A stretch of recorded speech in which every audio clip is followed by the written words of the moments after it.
The crash of my laptop hitting the marble floor echoed through our penthouse as Marcus screamed at me to get out. The December wind whipped through the open balcony door, scattering my design sketches across the polished concrete like fallen leaves.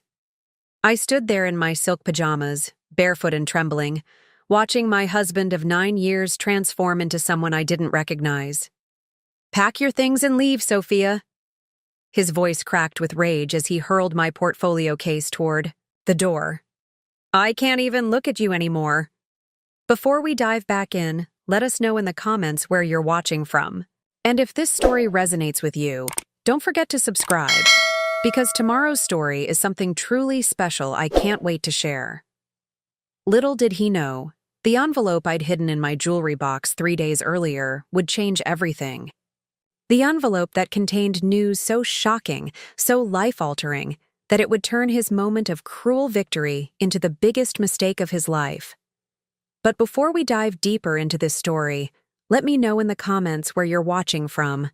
And if you've ever felt trapped in a situation that seemed hopeless, hit that subscribe button, because what happens next will show you that sometimes our darkest moments can become our greatest breakthroughs. My name is Sophia Blackwell, and at 34, I never imagined I'd be standing in the hallway of our luxury high-rise in downtown Millbrook Heights, clutching a hastily packed suitcase while the man who once promised to cherish me forever slammed our door with such force that the hallway lights flickered. The irony was suffocating. Just 72 hours earlier, I had received news that would have solved every problem Marcus thought he had. News that would have made his financial struggles disappear like morning mist. But his explosive rage had erupted before I could find the right moment to tell him. I pressed my back against the cold hallway wall, my mind reeling as I tried to process what had just happened. The elevator's gentle hum seemed to mock the chaos of the last hour. Through the thin walls, I could hear Marcus destroying something else. Probably the crystal vase his mother had given us for our wedding, the one he'd always claimed was worth more than my entire art career. The security guard in the lobby, Fernando, looked up with concern as I emerged from the elevator. He'd worked in our building for years, had seen me coming and going with my art supplies, always greeting me with a warm smile and asking about my latest commission. "Mrs. Blackwell," he said softly, standing from his desk. "Are you all right? Do you need me to call someone?" I shook my head, not trusting my voice. How could I explain that the successful architect husband he'd always seen as charming and sophisticated had just thrown me out like garbage? How could I admit that the perfect marriage everyone envied had been a carefully constructed lie? The automatic doors whooshed open, and the December cold hit me like a physical blow. Snow was beginning to fall, dusting the sidewalks of Millbrook Heights' most exclusive district. The same snow that had looked magical from our floor-to-ceiling windows now felt like nature itself was conspiring against me. I stood on the sidewalk, designer luggage in hand, wearing nothing but silk pajamas and a cashmere robe, realizing I had nowhere to go. My best friend Isabella was in Milan for a fashion shoot. My sister Carmen lived 3,000 miles away in Silverdale with her own family to worry about. And my parents, well, they'd made it clear years ago that they thought I'd married above my station and should be grateful for whatever Marcus provided. A taxi pulled up, and the driver rolled down his window. "Lady, you okay? You need a ride somewhere?" Somewhere. Where was somewhere when your entire life had just imploded? I climbed into the warmth of the cab, gave him the address of the Grandview Hotel downtown, and finally allowed myself to look at my phone. 17 missed calls from Marcus, and a text that made my blood run cold. "You'll come crawling back. You have nothing without me. Nothing." If only he knew about the letter hidden in my jewelry box, the letter I hadn't even had time to retrieve, in my hasty exit. The letter from Whitmore and Associates, the prestigious law firm that had been trying to reach me for weeks about an inheritance I never knew existed. My great-aunt Cordelia Ashworth, a woman I'd met only once as a child, but who had apparently been following my art career from afar. A woman who had built a fortune in rare art acquisition and had left me something that would make Marcus's architect's salary look like pocket change. But that letter was now trapped in our penthouse, just like I had been trapped in a marriage that had slowly been suffocating my dreams. The fight had started, like so many others, with Marcus's criticism of my work. I'd been commissioned to design the artwork for Millbrook Children's Hospital's new wing, a project I was passionate about, something meaningful that could bring joy to sick children and their families. More charity work, Marcus had sneered. Over dinner, not bothering to look up from his phone. When are you going to take on real clients? Paying clients? The Ashford Tower project needs interior design elements, and instead of networking, you're wasting time on finger painting for kids. I'd tried to explain, as I had so many times before, that the hospital commission was important to me. That not everything had to be about money or status, that my art meant something beyond the profit margins Marcus worshipped. That's when he'd exploded.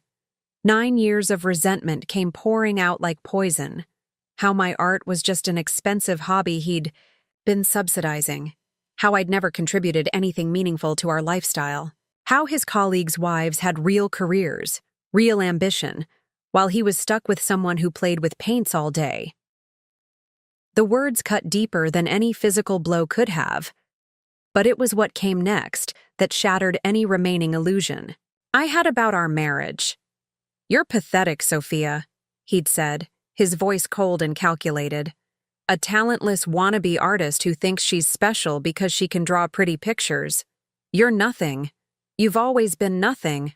As the taxi pulled up to the Grandview Hotel, I realized that Marcus had just made the worst miscalculation of his life. Because tomorrow morning, I was going to walk into Whitmore and Associates and discover exactly how wrong he was about what I was worth.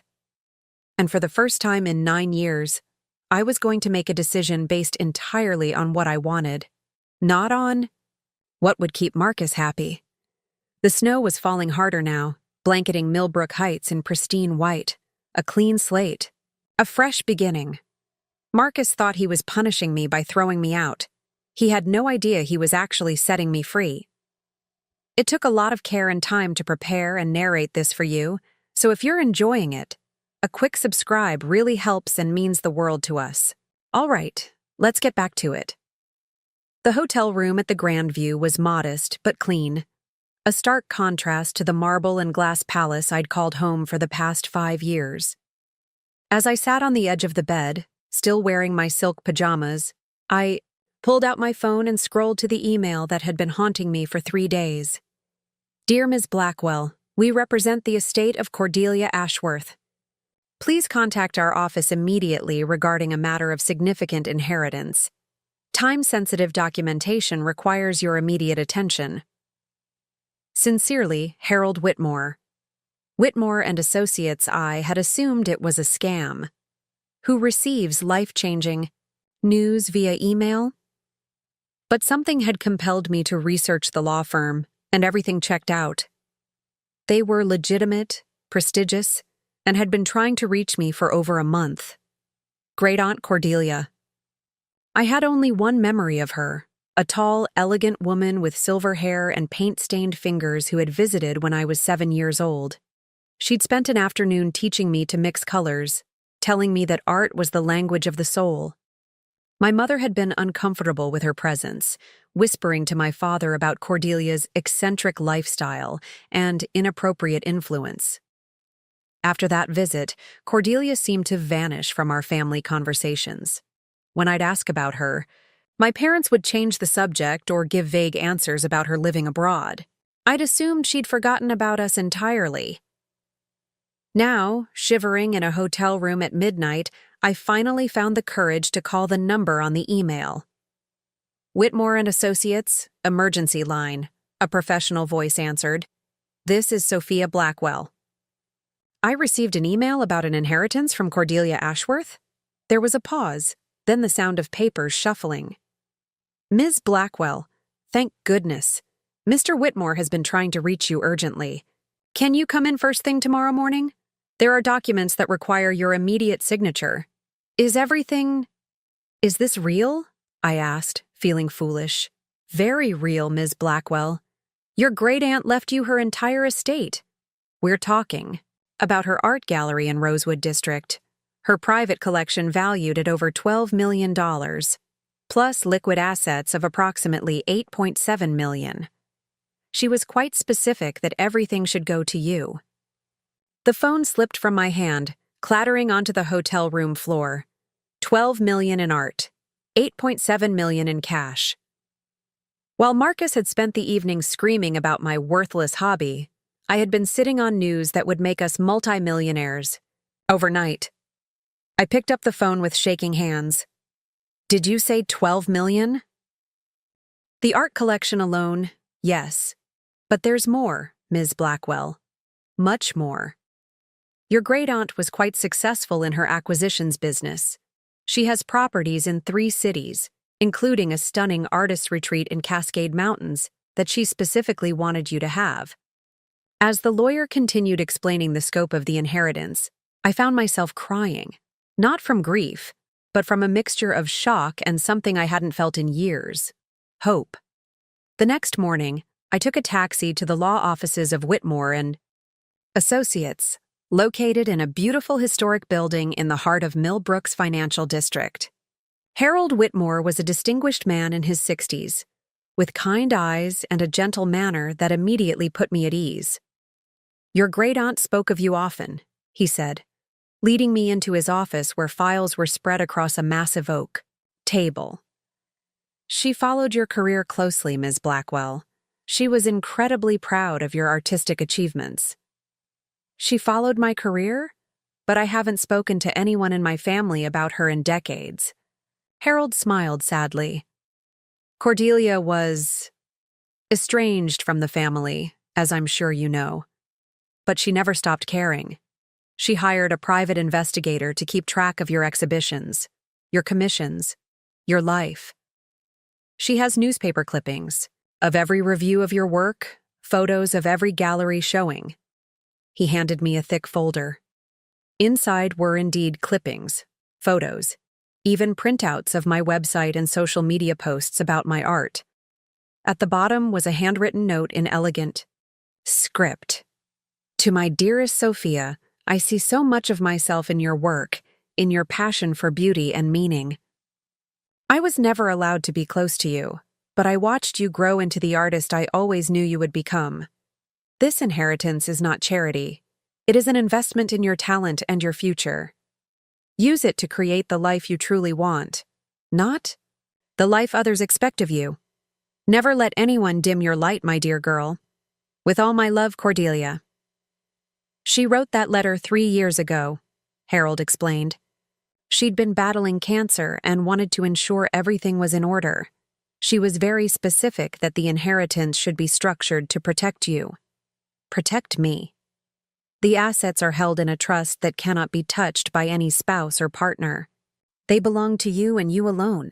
She was quite insistent about that clause. The irony was staggering. While Marcus had been systematically undermining my confidence and dismissing my art as worthless, Cordelia had been building a fortress of financial independence specifically designed to free me from exactly the kind of situation I'd found myself in last night. Harold continued walking me through the details. The art gallery, Ashworth Acquisitions, was a renowned establishment in the prestigious Rosewood district. Cordelia had spent 40 years building relationships with artists, collectors, and museums worldwide. The private collection included works by emerging artists she'd championed early in their careers, many of whom had become internationally celebrated. She was particularly gifted at spotting talent, Harold said, showing me photographs of some of the pieces. Several artists she supported in the 1980s are now selling for millions. But it was the mountain retreat that took my breath away.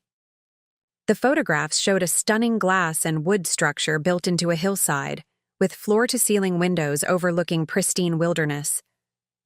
The main building included a massive studio space flooded with natural light, and there were 3 smaller cabins for visiting artists. She hosted retreats for emerging artists, Harold explained, provided them with space, time and financial support to focus on their work without commercial pressure. She hoped you might continue that tradition, though, of course, everything is entirely yours to do with as you wish. As I signed document after document, making me officially one of the wealthiest women in Millbrook, I couldn't stop thinking about Marcus's words from the night before. "You're nothing. You've always been nothing." How wrong he was. How spectacularly, completely wrong. By noon, I had access to a bank account containing more money than Marcus made in a decade. By evening, I would have the keys to a gallery that represented some of the most promising artists on the West Coast. And whenever I was ready, I had a mountain sanctuary where I could create without limitation, without criticism, without anyone telling me my dreams weren't valuable enough. Marcus had thrown me out thinking I had nowhere to go and no resources of my own. He had no idea that his moment of cruelest control had actually been the moment I gained more freedom than I'd ever imagined possible. As I left Harold's office with a briefcase full of documents and a new bank card in my wallet, I realized that Cordelia had given me more than money. She'd given me proof that my art mattered, that my dreams were worth investing in, and that I was worthy of love and support exactly as I was. Marcus thought he'd destroyed me. Instead, he'd just pushed me toward the life I was always meant to live. The first thing I did after leaving Harold's office was buy a phone charger and a decent outfit. I couldn't keep wearing the same clothes I'd hastily thrown into my suitcase during Marcus's explosive rage. As I stood in the boutique dressing room, trying on a tailored blazer that cost more than I used to spend on art supplies in a month, my phone buzzed with another text from Marcus. "Sophia, this has gone far enough. I've had time to cool down. Come home and we can discuss this rationally." The word rationally made me laugh out loud, causing the sales assistant to knock gently on the dressing room door. "Everything all right in there, miss?" "Perfect," I called back, and meant it. Nothing about Marcus's behavior had been rational. Not last night, and not for years leading up to it. I purchased the blazer, a pair of comfortable shoes, and some basic necessities, then returned to the hotel to finally allow myself to process what had really happened in our marriage. With the shock of the inheritance still settling in my mind, I found myself able to see patterns I'd been blind to for years. Marcus's control had been subtle at first. When we'd met at a gallery opening 7 years ago, he'd seemed genuinely interested in my work. He'd asked thoughtful questions about my techniques, my inspiration, my artistic vision. I'd been flattered that someone so successful and sophisticated wanted to understand my world. The shift had happened gradually after we married. First, it was gentle suggestions about more marketable art. Why not try abstract pieces that would match high-end interior design? Why not focus on corporate commissions instead of the emotional narrative pieces that I loved creating? Then came the financial pressure. Marcus would sigh dramatically when reviewing our joint budget, making pointed comments about how much I spent on art supplies versus how much I brought in. He'd compare me to his colleagues' wives who had real careers in law or medicine or business. "I'm not saying your art isn't important, Sophia," he'd say with that patronizing tone I'd learned to dread. "But we have to be practical. We can't maintain this lifestyle on architect fees alone." The irony was bitter now. Our lifestyle, the penthouse, the expensive dinners, the luxury vacations, had all been Marcus's choices. I'd been perfectly happy in my modest studio apartment, with paint-stained floors and windows that actually opened. But Marcus had insisted we needed to live in a way that reflected his professional status. I'd compromised by taking on commercial work I didn't enjoy. Corporate logo designs, generic wall art for hotel chains, anything that paid well and quickly. My personal artistic vision got pushed to early mornings and late nights, relegated to stolen moments when Marcus was working late or traveling for business. The worst part was how I'd started to see myself through his eyes. When gallery owners would express interest in my more personal work, I'd find myself making excuses. "Oh, that's just experimental," I'd say. Nothing serious. I'd stopped submitting to shows, stopped pursuing the kind of exhibitions that might actually advance my career, but wouldn't immediately pay the bills. Marcus had been systematically erasing my artistic identity while making me believe it was my choice. My phone rang, interrupting my reflection. Marcus again? Sophia, please answer. I've been calling all day. Where are you? I'm worried. I almost laughed at the word worried. Yesterday he'd been screaming that he couldn't stand to look at me. Today he was worried. I'm fine, Marcus. Thank God. Look, I know things got heated last night. I was under enormous pressure with the Ashford project, and I took it out on you. That wasn't fair. The same script he'd used after every explosion. Stress from work, pressure he was under, circumstances that justified his behavior while making it somehow my fault for not being more understanding. You threw my laptop across the room, I said quietly. You called me talentless and pathetic. I was angry. You know I didn't mean any of that. Come home and we can talk properly. I've already ordered dinner from that Italian place you like. Food as an apology. Another familiar pattern. As if expensive pasta could erase the damage of his words. I need some time, Marcus.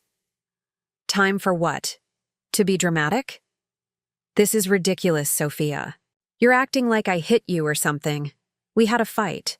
Married couples fight. There it was. The minimizing, the gaslighting, the implication that I was overreacting to normal marital conflict. But throwing someone's belongings and screaming at them to get out wasn't normal. Financial control and systematic undermining of their dreams wasn't normal. I'll be in touch, I said, ending the call before he could launch into another manipulation. Within minutes, he was texting again. Don't make me come looking for you. You're being irrational and it's starting to worry me. Maybe you should talk to someone professional about these mood swings. The threat was subtle but clear. If I didn't comply, he'd start suggesting I was mentally unstable. Another control tactic I'd seen him use when previous girlfriends had tried to leave. He'd told me stories about his crazy ex who'd needed therapy after their breakup, painting himself as the patient victim of an unstable woman. I screenshot the text and forwarded it to Harold Whitmore, who had given me his personal number for any urgent matters. His response was immediate. This is classic intimidation. I'm connecting you with a colleague who specializes in these situations. Her name is Diana Richardson, and she's expecting your call. Diana Richardson's voice was warm but no nonsense when I called her an hour later. She listened without interruption. As I explained Marcus's behavior, his threats, and the pattern of control I was finally beginning to recognize. The financial manipulation is textbook, she said, making you believe you're dependent on him while systematically undermining your earning potential. And now he's escalating because his usual tactics aren't working. She walked me through the legal protections available, helped me understand that what I'd experienced wasn't normal marital conflict, but a pattern of emotional abuse designed to maintain control. The inheritance changes everything, Diana explained. He's lost his primary source of power over you, financial dependence. That's why he's getting more desperate. By evening, I had a plan. Diana was filing paperwork for emergency financial protection, ensuring Marcus couldn't access or freeze any accounts. She'd also recommended a security company that specialized in discreet protection for high-net-worth individuals going through difficult divorces. As I sat in the hotel restaurant, eating dinner alone for the first time in years without having to justify my choices to anyone, my phone buzzed with one more text from Marcus. Fine, Sophia. If you want to play games, we can play games. But remember, I know where you are weakest. I know every insecurity you've ever shared with me. Don't make me use that knowledge. The threat sent a chill down my spine, but it also crystallized something important. Marcus had just shown me exactly who he really was. Not the charming architect who'd swept me off my feet, but a man who would weaponize my vulnerabilities to maintain control. I forwarded the text to Diana and Harold. then turned off my phone. Tomorrow, I would start taking back everything Marcus had convinced me to give up. My art, my confidence, my sense of self-worth. But tonight, for the first time in years, I was going to sleep without walking on eggshells, without monitoring someone else's mood, without making myself smaller to avoid conflict. Marcus thought he'd broken me by throwing me out. He had no idea he'd actually freed me to become who I was always meant to be. The next morning, I woke up to 17 missed calls from Marcus and a voicemail that made my blood run cold. His voice was eerily calm, almost cheerful, which was somehow more terrifying than his usual rage. "Good morning, darling. I've been thinking about our situation, and I realize I may have been too hasty yesterday. I've taken the liberty of canceling your credit cards, the ones tied to my accounts, just to ensure you don't make any impulsive decisions while you're upset. I've also spoken to Dr. Peterson about your recent erratic behavior. He agrees that you might be experiencing some kind of breakdown. Call me so we can discuss getting you the help you need." Dr. Peterson was Marcus's golf buddy who happened to be a psychiatrist. The threat was crystal clear: comply or be painted as mentally unstable. My hands trembled as I checked my wallet. Sure enough, my credit cards had been deactivated. In the old reality, this would have been devastating. I would have been forced to return home, apologetic and defeated. But Marcus had no idea about the bank card Harold had given me yesterday, the one connected to an account with more money than Marcus would see in his entire career. I called Diana Richardson immediately. "He's escalating exactly as we predicted," she said after I played her the voicemail. "The financial control, the mental health accusations, it's manipulation 101, but we're prepared for this." Within 2 hours, Diana had arranged a meeting with Dr. Sarah Chen, a respected psychiatrist who could provide an independent evaluation if Marcus tried to pursue his threats legally. She'd also connected me with Marcus Chen, no relation, who ran Apex Security Services. Marcus Chen was a former police detective who now provided protection for high-profile divorces.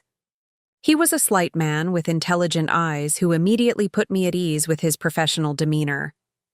"Your soon-to-be ex-husband is following a predictable pattern," he explained as we sat in his downtown office.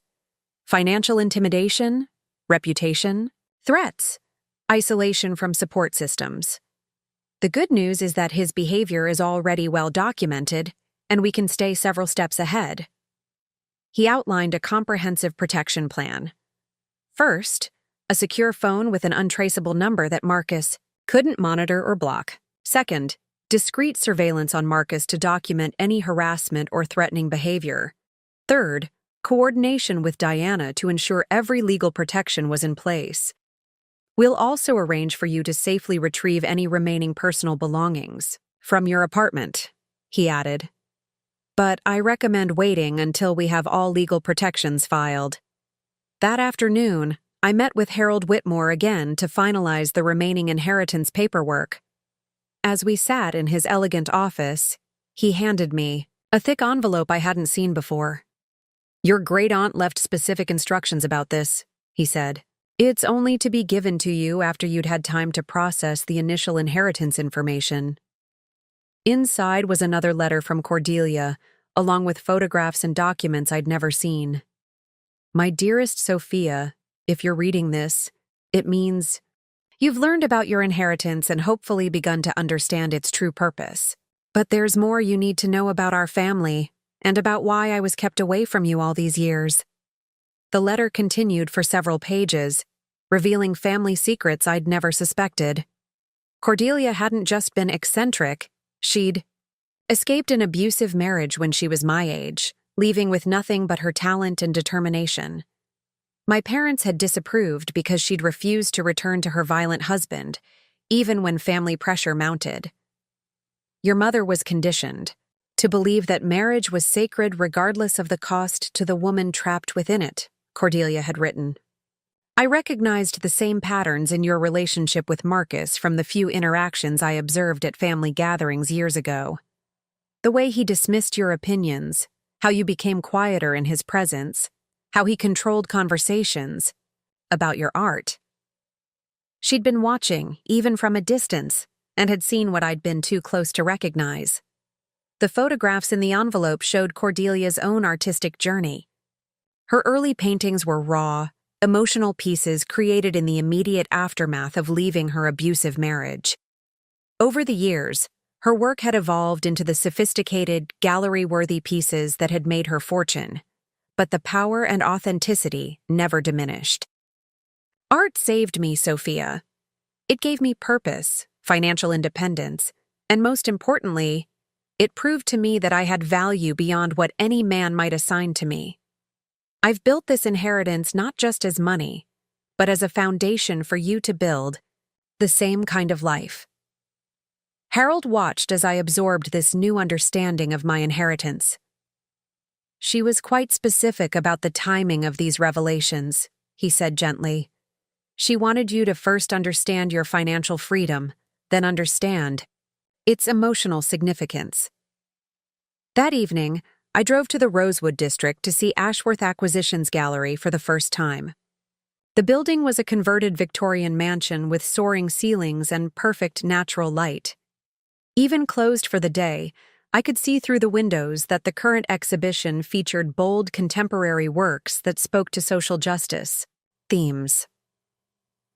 Maria Santos, the gallery manager who'd been working with Cordelia for 15 years, met me at the entrance. She was a vibrant woman in her 40s with paint-stained fingers and eyes that lit up when she talked about art. Cordelia spoke about you constantly, Maria said as she gave me a tour. She was so proud of your hospital commission project. She said you had the same courage she'd had to create art that mattered, not just art that sold. As we walked through the gallery spaces, Maria explained how Cordelia had operated. She didn't just sell art, she nurtured artists, provided them with financial support during creative periods, and built long-term relationships that helped launch careers. She always said the art world needed more people who cared about the message, not just the market, Maria explained. That's why she left everything to you. She believed you understood that art could change lives. In the main gallery hung a painting I recognized, one of Cordelia's early pieces from just after she'd left her marriage. It showed a woman standing at the edge of a cliff, not in despair, but with arms raised in triumph, as if she was about to fly. She painted that 40 years ago, Maria said. Called it Liberation. She always said it was the most important piece she ever created because it captured the moment she stopped being afraid. My phone buzzed with another text from Marcus. Sophia, I've hired a private investigator to find you. This has gone far enough. You're clearly not thinking rationally. I showed the message to Maria, who shook her head in disgust. Men like that think they own women's minds along with everything else, she said. Cordelia dealt with the same threats from her ex-husband. That's why she was so careful about structuring your inheritance to be untouchable. As I left the gallery, that evening I felt something I hadn't experienced in years. Excitement about my future. Not anxiety about whether I was making the right choices, not fear about someone else's reaction, just pure anticipation for what I could create and accomplish. Marcus's private investigator threat didn't scare me anymore. Let him waste his money trying to track me down. Let him hire lawyers and psychiatrists and anyone else he thought could force me back into his control. He still had no idea that while he was scrambling to maintain power over me, I had gained more resources and support than he could imagine. And tomorrow, I was going to start using them. 3 days later, Marcus found me. I was sitting in Cascade Coffee, a small cafe near the gallery, reviewing portfolios that Maria had suggested for our next exhibition, when I felt someone's presence. Behind me, the familiar scent of his expensive cologne made my stomach clench before I even turned around. There you are, Marcus said, sliding into the chair across from me without invitation. Do you have any idea how worried I've been? How much money I've spent trying to find you? He looked terrible. His usually perfectly styled hair was disheveled, his shirt wrinkled, and there were dark circles under his eyes. For a moment, I almost felt sorry for him. Almost. You hired a private investigator to stalk me, Marcus. That's not worry. That's control. Stalk? His voice rose, causing other patrons to glance our way. I was trying to make sure my wife was safe. You disappeared without a word, won't answer your phone, and now you're sitting here like nothing happened. I calmly closed the portfolio I'd been reviewing and placed it in my bag. I told you I needed time. You chose not to respect that. Time. For what? He leaned forward, his voice dropping to that dangerous whisper I knew meant he was struggling to contain his rage in public. Time to make me look like a fool? My colleagues are asking where you are. My mother called 3 times yesterday, wondering why you missed her birthday dinner. The birthday dinner. I'd completely forgotten about his mother's annual celebration, the one where she spent 2 hours criticizing everything from my career choices to my outfit, while Marcus nodded along approvingly. I'm sorry I missed your mother's dinner, I said, though I wasn't sorry at all. I'll send her a card. Marcus's expression shifted, the mask of concerned husband slipping to reveal something uglier underneath. A card? Are you insane? You embarrassed our entire family. Do you think this is some kind of game? No, Marcus. I think this is me finally making choices for myself instead of living my life to manage your image. Your life? He laughed, but there was no humor in it. What life, Sophia? You mean sitting in coffee shops pretending to be important? Playing artist while I pay for everything? I pulled out my new phone, the secure one Marcus Chen had provided, and opened the recording app. Diana Richardson had advised me to document any interactions with Marcus. I'm financially independent now, I said simply. Marcus's eyes narrowed. What does that mean? Did you get some kind of loan? Because I should warn you, any debt you take on affects my credit too. We're still married. Not debt. Inheritance. The word hung in the air between us. Marcus stared at me for a long moment, clearly trying to process this information. Inheritance? From who? Your parents are still alive and they don't have money. From my great-aunt Cordelia? Recognition flickered across his face. That crazy old woman your mother always complained about. The one who abandoned her family. She didn't abandon anyone. She escaped an abusive marriage and built a successful business. She left me everything. Marcus laughed again, the sound harsh and disbelieving. Everything? What's everything for someone like that? A few $1,000s? Maybe enough to cover a month in a hotel? I said nothing, just watched as the reality of the situation slowly dawned on him. His laughter faded as he registered my calm demeanor, my new clothes, the expensive phone in my hand. How much? He asked quietly. Enough. How much, Sophia? More than $20 million, plus properties and a business. The color drained from Marcus's face. For the first time in our entire relationship, he was completely speechless. His mouth opened and closed several times before he managed to speak. 20? That's impossible. You're lying. I pulled out one of Harold Whitmore's business cards and slid it across the table. Call him if you want verification. Marcus stared at the card as if it might bite him. When he looked up at me again, his expression had completely changed. Gone was the arrogant dismissal, replaced by something I'd never seen before. Fear. Sophia, this changes everything. Why didn't you tell me? We could have what? You threw me out, Marcus. You called me worthless and pathetic. You tried to have me declared mentally unstable when I didn't come crawling back. I was upset about work. You know how stressed I've been with the Ashford project. I didn't mean any of that. The speed with which he shifted from rage to charm was nauseating. This was Marcus's true talent, adapting his manipulation to whatever he thought would work. Yes, you did mean it. You've been saying versions of it for years. The only difference now is that you know I don't need your money. Marcus reached across the table, trying to take my hand. I pulled it away. Come home, Sophia. We can work this out. We can travel, buy a bigger place, Maybe start that family we talked about? Your inheritance opens up so many possibilities for us. Us. As if anything had changed except my bank balance. There is no us anymore, Marcus. His face darkened again. Don't be ridiculous. You can't just walk away from 9 years of marriage because of one fight. It wasn't one fight. It was 9 years of you slowly convincing me I was worthless. The inheritance didn't change who I am. It just gave me the resources to leave. You're making a huge mistake, he said, his voice taking on that cold edge I knew so well. You think money solves everything? You're still the same insecure little girl who needs someone to take care of her. Without me, you'll just be a rich woman with no direction, no purpose. I have more purpose now than I've had in years.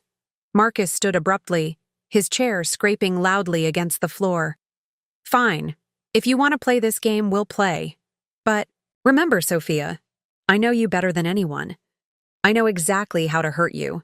The threat was delivered quietly, but several other customers had stopped their conversations to watch our interaction. Marcus seemed to realize he was making a scene and forced his expression back to concerned husband mode. I'll be at home when you come to your senses, he said, loud enough for others to hear. We'll get through this together, just like we always do. After he left, I sat in the cafe for another hour, my hands shaking slightly as I processed what had just happened. The Marcus I'd known was bad enough, but this version, the one who could shift from rage to charm to threats in the span of minutes, was genuinely frightening. I called Diana Richardson immediately. He found you faster than expected, she said after I described the encounter. The private investigator was probably watching the gallery in the hotel. We need to escalate our protection plan. He threatened me at the end, said he knows how to hurt me. That's actionable. Send me the recording. We're filing for an emergency restraining order today. As I left the cafe, I noticed a man in a dark sedan who seemed to be watching me. Marcus's private investigator, no doubt. Let him watch. Let Marcus spend his money on surveillance and legal fees and whatever other desperate measures he could think of. He still didn't understand that the game had fundamentally changed. I wasn't the financially dependent woman he'd married anymore. I had resources, legal protection, and most importantly, I had finally seen him clearly. The predator had just realized his prey had grown claws. The restraining order was served to Marcus the following morning, and his reaction was swift and vicious. By noon, my phone was flooded with calls from family members I hadn't spoken to in months. My mother was first. Sophia, what on earth is going on? Marcus called us in tears, saying you've lost your mind and taken out some kind of legal order against him. He's worried sick about you. The familiar script was already in motion. Marcus, the concerned husband. Me, the unstable wife having a breakdown. Mom, he's been threatening and harassing me. The restraining order is for my protection. Protection from Marcus? Don't be dramatic, dear. Marriage has its ups and downs. Your father and I have had our share of arguments, but we work through them like adults. I closed my eyes, recognizing the same enabling patterns that had kept Cordelia away from our family for decades. This isn't about normal marital arguments. Marcus told us about your inheritance, my mother continued, her tone shifting. That's wonderful news, of course, but perhaps it's making you feel a bit overwhelmed? Money can change people, Sophia. Maybe you should consider counseling before making any drastic decisions. Even with $20 million in the bank, my mother's first instinct was to suggest I needed professional help for having boundaries with my husband. The calls continued throughout the day. Marcus's mother, his sister, even his business partner, all expressing concern about my erratic behavior and urging me to work things out with Marcus. The coordination was impressive and deeply disturbing, but it was the call from my sister Carmen that truly broke my heart. Sophia, I just got off the phone with Mom. She's really worried about you. We all are. Carmen and I had always been close, despite the 3,000-mile distance between us. She was the one person in my family I'd thought would understand. Carmen, I need you to listen to me carefully. Marcus has been emotionally abusive for years. I finally left, and now he's trying to manipulate everyone into believing I'm having a breakdown. There was a long pause. Abusive? Sophia, that's a really serious accusation. Marcus has always seemed so devoted to you. Remember when you had pneumonia 2 years ago? He took care of you for weeks. The pneumonia incident. Marcus had indeed taken care of me, bringing me soup and medicine, posting about what a devoted husband he was on social media. What Carmen didn't know was that he'd also used my illness to cancel 3 important client meetings without consulting me, then spent months reminding me how much my career had cost him when I was too sick to work. Taking care of someone when they're sick doesn't erase years of control and manipulation, I said. But control? Sophia, the man bought you a car for your birthday. He supported your art career when most husbands would have insisted you get a real job. Mom said he even wanted to start a family with you. The car had been Marcus's choice, not mine. A luxury SUV that I'd never wanted and rarely drove. The support for my art career had come with constant criticism and pressure to make it more commercially viable. And the family discussions had been Marcus telling me when he thought we should have children, not asking if I wanted them, but explaining these nuances to someone who'd only seen Marcus's public persona felt impossible. How do you describe the slow erosion of your sense of self to someone who's never experienced it? Carmen, I need you to trust me on this. I wouldn't leave my marriage or get a restraining order lightly. Of course you wouldn't. But, Sophia, inheriting that much money overnight would be overwhelming for anyone. Maybe you're just feeling confused about what you want. Maybe you should talk to someone before making permanent decisions. Even my sister, even the person I'd counted on most, was suggesting that my inheritance had somehow made me mentally unstable. After I hung up, I sat in my hotel room feeling more isolated than I ever had in my life. Marcus's campaign was working perfectly. By the time he was finished, everyone I cared about would believe I was having some kind of money-induced breakdown. That evening, Diana Richardson called with an update on the restraining order. He violated it within 6 hours, she said. He drove by the gallery 3 times this afternoon and left flowers at the entrance with a note. We have it all documented. What did the note say? For my beautiful wife, who I know will come to her senses soon. All my love, Marcus. It's signed, with a heart.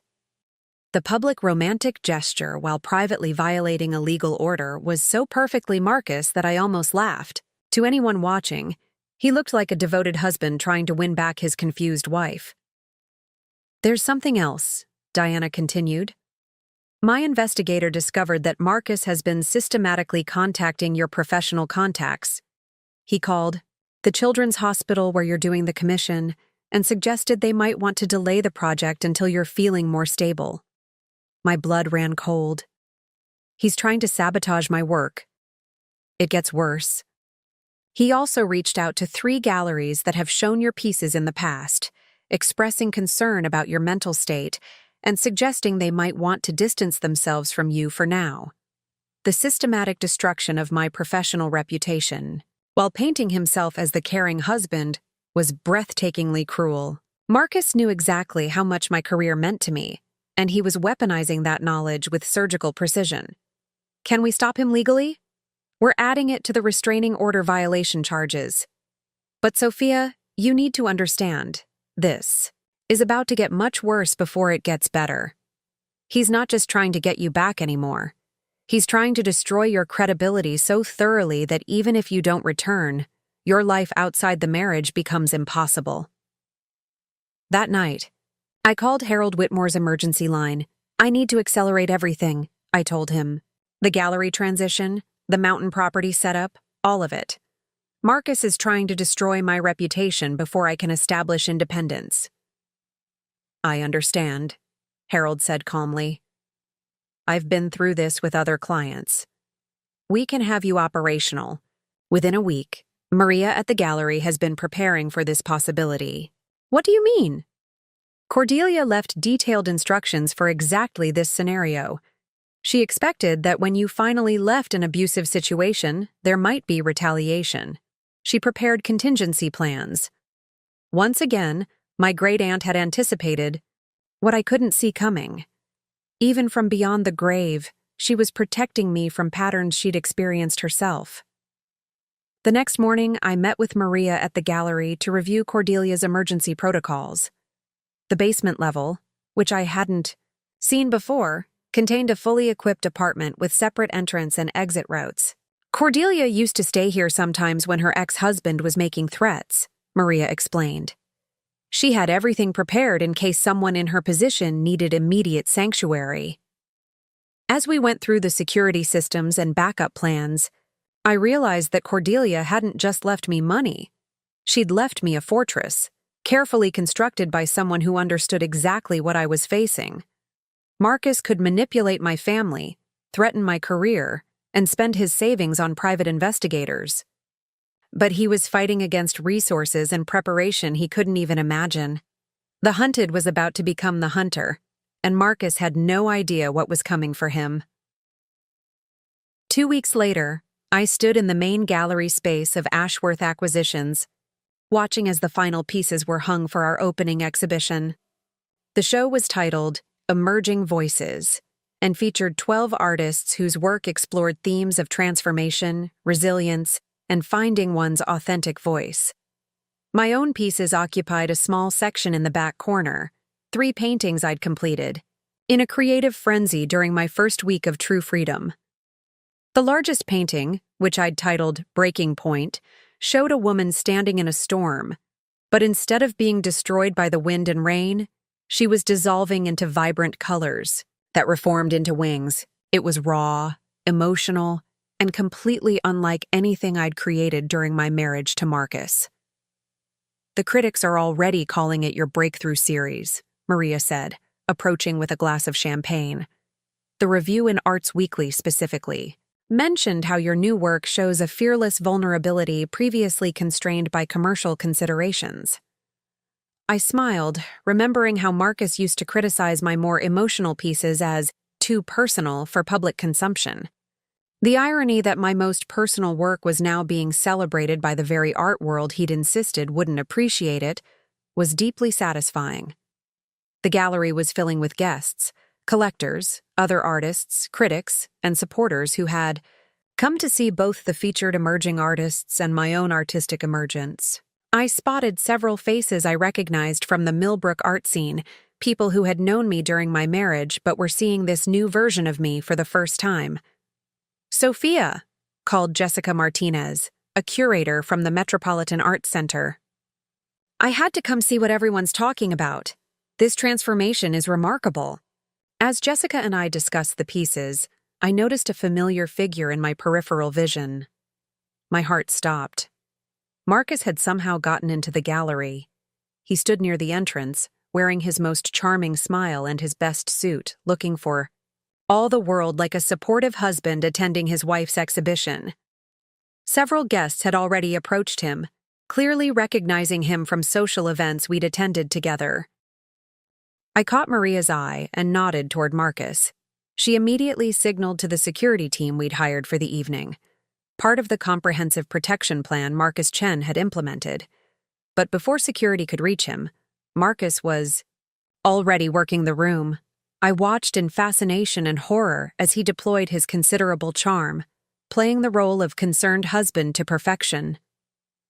"She's going through a difficult adjustment period," I heard him telling Mrs. Ashford, a prominent collector. "The inheritance has been overwhelming for her. I'm just glad she's channeling it into her art, even if some of the themes are quite intense." The subtle undermining was masterful. To anyone listening, Marcus sounded supportive while planting seeds of doubt about my mental state. The intense themes he mentioned were my paintings about breaking free from control, and he was using them as evidence of my instability. Diana Richardson, who had come to support me and document any violations of the restraining order, was already filming discreetly from across the room. Marcus gradually worked his way toward me, stopping to chat with guests and building a narrative of the devoted husband supporting his troubled wife's artistic expression. By the time he reached my section of the gallery, he had an audience of potential witnesses to whatever scene he was planning to create. "Sophia," he said warmly, opening his arms as if to embrace me. "Darling, this is incredible. I'm so proud of you." The performance was Oscar-worthy. His voice carried just the right mix of love, concern, and pride. To everyone watching, I would look like the unstable wife rejecting her husband's public support if I backed away.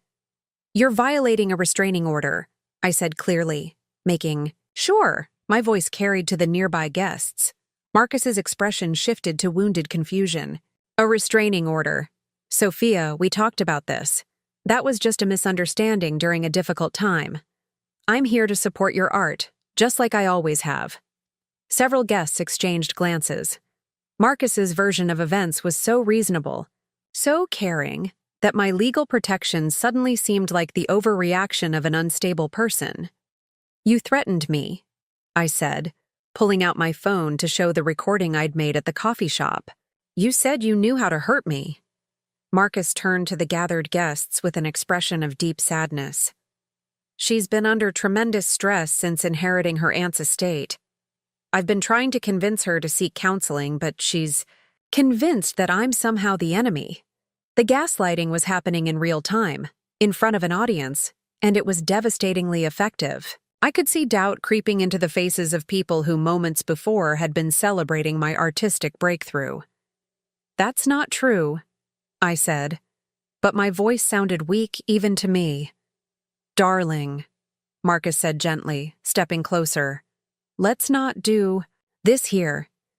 These people came to celebrate your art, not witness our personal struggles. Come home tonight and we can work through this privately." It was perfect manipulation, making his violation of the restraining order look like reconciliation, while making my resistance appear selfish and dramatic. But then something unexpected happened.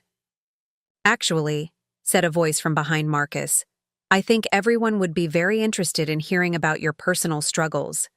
We all turned to see Dr. Sarah Chen, the psychiatrist Diana had arranged for me to meet with, standing with a small recording device in her hand. "I've been documenting this interaction," Dr. Chen continued, "and I have to say, it's a textbook example of public manipulation following private abuse. Mr. Mercer, you're using the social pressure of this gathering to force your wife into compliance, which is exactly the pattern of behavior she described in our sessions." Marcus's mask slipped for just a moment, revealing the rage underneath before he quickly recovered. "I don't know who you are," he said to Dr. Chen, "but this is a private family matter. I'm Dr. Sarah Chen, and Mrs. Blackwell has given me permission to speak on her behalf. She's been documenting systematic emotional abuse, financial control, and threatening behavior. What we're witnessing here is continued harassment, despite a legal restraining order." The atmosphere in the gallery shifted completely. Suddenly, Marcus wasn't the concerned husband. He was the controlling ex-husband everyone had read about in news stories. The guests began backing away from him, their expressions changing from confusion to discomfort. Security finally reached us, with Marcus Chen leading 2 uniformed officers. "Sir, you need to leave immediately," Marcus Chen said firmly. "You're in violation of a court order." For a moment, I thought Marcus might cause a bigger scene. His face was flushed with anger and humiliation as he realized his performance had not only failed, but backfired spectacularly. "This isn't over, Sophia," he said quietly. "Just loud enough for me to hear, but not the officers. You think you've won, but you have no idea what's coming." As security escorted Marcus out, the gallery fell silent. Then, slowly, the conversations resumed. But now they were about strength, courage, and the power of art to transform personal pain into public healing. The rest of the evening was surreal. Instead of destroying my credibility, Marcus's violation had actually validated everything I'd been saying. Several guests approached me privately to share their own stories of leaving difficult relationships. 3 new collectors purchased pieces from my series, and Jessica Martinez offered me a solo exhibition at the Metropolitan Arts Center. Most importantly, my mother called an hour after the gallery closed. "Sophia," she said, her voice shaky. "Carmen was at the exhibition. She filmed everything and sent it to me. I owe you an apology. I didn't understand what you were trying to tell me." For the first time in months, I felt like I could breathe completely. Marcus's greatest weapon, his ability to make others doubt my reality, had finally been neutralized. As I stood in my gallery, surrounded by art that told the truth about transformation and survival, I realized that tonight had been more than an exhibition opening. It had been my public declaration of independence, and everyone, including Marcus, had finally seen who I really was. 6 months after Marcus had been escorted from my gallery opening, I stood on the deck of my mountain retreat, watching the sunrise paint the Cascade Peaks in shades of gold and rose. The divorce had been finalized 3 weeks ago, and the settlement was everything Diana Richardson had predicted. Marcus received nothing from my inheritance, and I kept all the assets Cordelia had so carefully protected. The irony was that Marcus had destroyed himself more thoroughly than any legal strategy could have accomplished. His public violation of the restraining order at the gallery had been filmed by multiple guests and shared widely on social media. Within days, the video had gone viral, making him the poster child for manipulative behavior disguised as concern. The Ashford Tower project, which had been the source of so much stress in our marriage, dropped him as lead architect after the incident. His firm, already struggling, lost 3 major clients who decided they didn't want to be associated with someone who publicly harassed his wife. The reputation he'd spent years building crumbled in a matter of weeks. My phone buzzed with a text from Maria. "The Times review is out. You're going to love it." I opened the link to find a glowing review of my solo exhibition at the Metropolitan Arts Center. The critic wrote, "Blackwell's Liberation series represents a masterclass in transforming personal trauma into universal truth. Her journey from constrained commercial work to fearless artistic expression mirrors the broader cultural conversation about finding authentic voice in a world that often demands silence." The exhibition had been a massive success, with every piece selling and 3 museums expressing interest in acquiring works for their permanent collections. More importantly, the accompanying memoir, detailing my journey from financial dependence to artistic freedom, had sparked conversations about emotional abuse that were reaching far beyond the art world. I'd received hundreds of letters from women who recognized their own stories in mine. Many had included their own art, poetry, or writing, creative expressions they'd hidden or abandoned during controlling relationships. Reading their words, seeing their creativity emerge from pain, had convinced me that Cordelia's vision for the mountain retreat needed to expand. The artist residency program I'd established here wasn't just for emerging artists anymore. It was specifically designed for women rebuilding their lives after leaving abusive situations. We provided not just studio space and financial support, but therapy, legal resources, and most importantly, a community of people who understood the journey from survival to thriving. Carmen was visiting this week, helping me finalize the residency program guidelines. She'd become one of my strongest advocates after witnessing Marcus's behavior at the gallery, and had even left her corporate job to help manage the program remotely from Silverdale. "The application numbers are incredible," she said, joining me on the deck with 2 cups of coffee.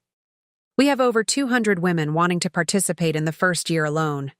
We'd carefully designed the application process with trauma-informed practices, working with Dr. Sarah Chen to ensure that even the selection process would be healing rather than re-traumatizing.